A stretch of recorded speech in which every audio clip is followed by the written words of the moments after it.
En lep dober večer vsem skupaj. Spoštovani predsednik Bundesrata Zvezne republike Nemčije Peter Čečner, spoštovana ministrica za kulturo Zvezne republike Nemčije Klaudija Roth, spoštovani župan mesta Frankfurt Mike Jozef, spoštovani predsednik in izvršni direktor Frankfurtskega knjižnega sejma Jürgen Boss, spoštovani visoki gostje, dame in gospodje, spoštovana oba slovenska ministra. Knjiga je v samem središču kulturnega zavedanja Slovencev. Svojo identiteto namreč temeljimo na slovenskem jeziku, ki ga v naši nacionalni zavesti tesno povezujemo s knjigo. Ne s katerokoli knjigo, ampak s prvo tiskano knjigo, ki je izšla leta 1550 v slovenskem jeziku.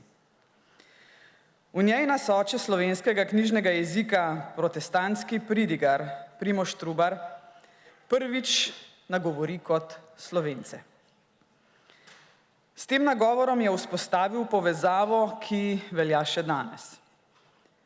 Slovenci smo tista skupnost, ki jo določa jezik, bolj kot zamejenost nekega teritorija. Zato je prav literatura najbolj avtentični izraz slovenskega značaja, naše zgodovine, naše duše. Zato cenimo ustvarjalce slovenske literature, pa naj pišejo v Republiki Sloveniji ali izven njenih meja. Zato je na osrednjem trgu naše prestolnice kip pesnika. Zato za svoje jemljemo tudi pesnike in pisatelje, ki ustvarjajo v Sloveniji v drugih jezikih. Na letošnjem sejmu boste lahko spoznali mnoge izmed njih. Preko njihovih del ali pa kar osebno. V res veliko čast nam je, da je Slovenija letošnja država, častna gostja Frankfurtskega knjižnega sejma. Ponosni smo, da je toliko naših avtorjev že našlo založnike v tujini, da so njihove knjige dodobra napolnile slovenski paviljon. Že teh nekaj deset avtorjev omogoča dober vpogled v širino ustvarjalnosti, ki bogati svetovno zakladnico literature. Naj jih omenim le nekaj. Romani Draga Jančarja razkrivajo temne skrivnosti, pa tudi lepoto in ljubezen v težkih časih. Slavoj Žižek je morda najbolj prevajani slovenski avtor in superzvezdnik svetovne filozofije. Erika Johnson Debeljak piše v angleščini, a šteje Slovenijo za svojo pisateljsko domovino, kjer so njena dela priljubljene uspešnice. Alma Karlin je bila svetovna popotnica pred 100 leti, ko ženske še niso potovale oziroma niso smele potovati same in je napisala številne romane v nemškem jeziku. Spoznate jo lahko tudi na razstavi v Haus am Dom. Koroška pisateljica Maja Haderlap s svojim slovensko-nemškim glasom odstira nepoznane in težke plati koroške zgodovine. Tržaški pisatelj Boris Pahor je doživel najhujše zlo 20. stoletja, pa je skozi svoje izjemno dolgo življenje, kljub deportaciji v koncentracijska taborišča, ostal zvest slovenski in z njo evropski identiteti. Pomembno sporočilo njegove nekropole je, da nikoli ne moremo in ne smemo obsojati narodov, temveč zgolj diktature, ki so v svetu privedle do ponižanja in razžaljenja posameznikov in skupnosti. Sporočilo, ki je ob vedno bolj napetih razmerah v svetu, od vojne v Ukrajini preko Izraela in Gaze do več deset drugih žarišč spopadov, še kako aktualno. Žalosti me, kako veliko oboroženih spopadov je po svetu. Vsaj 55 jih je. Nekateri trajajo že desetletja. Eden med njimi v Gazi živi tudi z nami tu, v Frankfurtu. Pokol, ki ga je izvršila teroristična organizacija Hamas, ob njem sem zgrožena in seveda ne izpustim te priložnosti, da ga ne obsodim. Vendar želim biti ob tem jasna še glede nečesa. To, kar vidimo v Gazi, je tudi napad na človekovo dostojanstvo. Scenarij, ki se napoveduje in deloma tudi že uresničuje, me skrbi. Število žrtev, ki so davek brezumju nasilja, raste.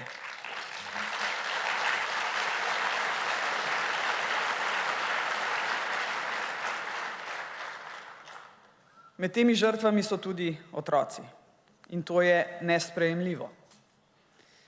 Zato z tega mesta pozivam k zaustavitvi nasilja in spoštovanja mednarodnega humanitarnega prava in prava človekovih pravic.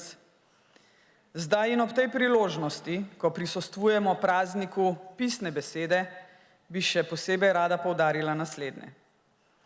Mnogokrat slišimo, kako pomembno je branje knjig, kako pomembna je izobrazba, razgledanost, ki jo ponuja raznolikost literature.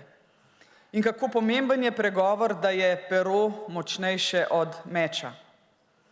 Prisotnost in moč knjige, sam Frankfurtski sejem je dokaz za to, da smo civilizacija. V slovenskem paviljonu boste opazili dve posebnosti. Prva je veliko število pesnikov, ki ustvarjajo sedaj. Pri nas veljajo za zastavonoše jezikovnega izraza že od Franceta Prešerna, katerega poezija predstavlja visoki izraz evropske romantike in jo lahko spoznavate na razstavi v Frankfurtskem muzeju romantike.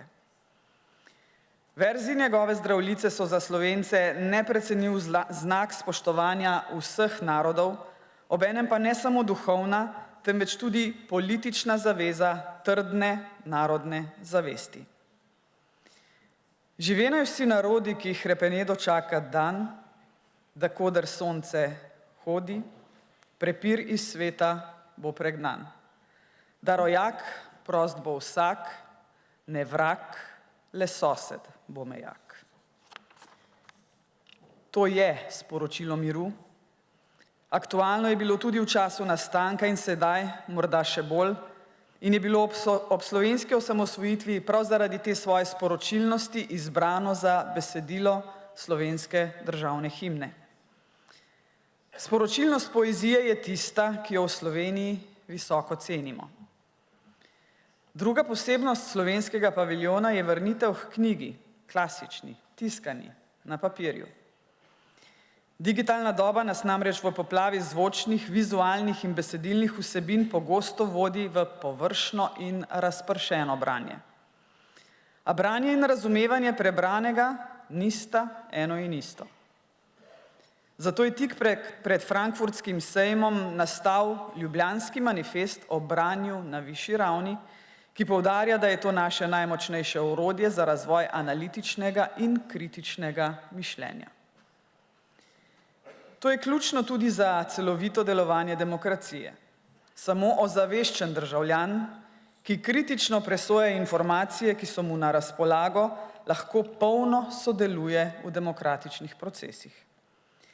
Z besedami Margaret Atwood, s smrtjo pismenosti bo umrla tudi demokracija.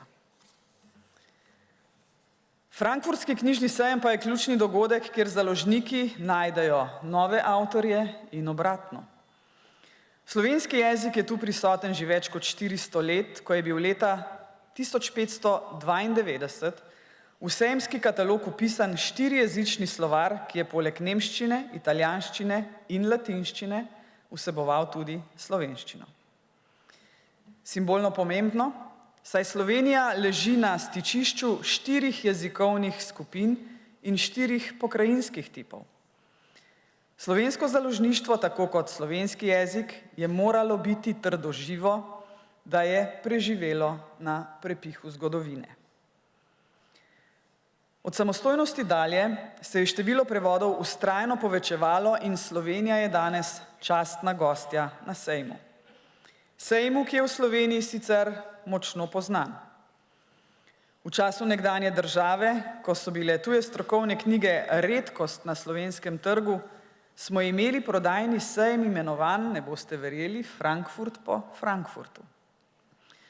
Frankfurt je bil stičišče, na katerem se je dogovarjal del poslov, s katerimi je Nemčija že tradicionalno zasedala prvo mesto med zunanjetrgovinskimi partnerji Slovenije. Prepletenost slovenskega in nemškega gospodarstva ni izrazita samo na področjih, kot so avtomobilska industrija, strojegradnja in farmacija, ampak tudi pri vsem, kar je povezano s knjigo.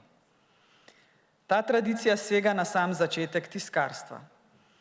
Še pred avtorji so naši tiskarji tu sklepali posle in slovenske tiskarne opremljali z nemškimi tiskarskimi stroji. Tudi prva slovenska knjiga, ki sem jo omenila na začetku, je bila leta 1550 natisnjena tu, v Nemčiji. Te začetke v Sloveniji cenimo zelo visoko. Dan reformacije, ki ga bomo obeležili čez 2 tedna, je pri nas sinonim za praznik slovenske knjige in jezika, prav zato, ker so bili protestantski pisci tisti, ki so uveljavili slovenski jezik in knjigo. Na slovenski nacionalni listi UNESCO-vega seznama Spomin sveta je ena sama tiskana knjiga.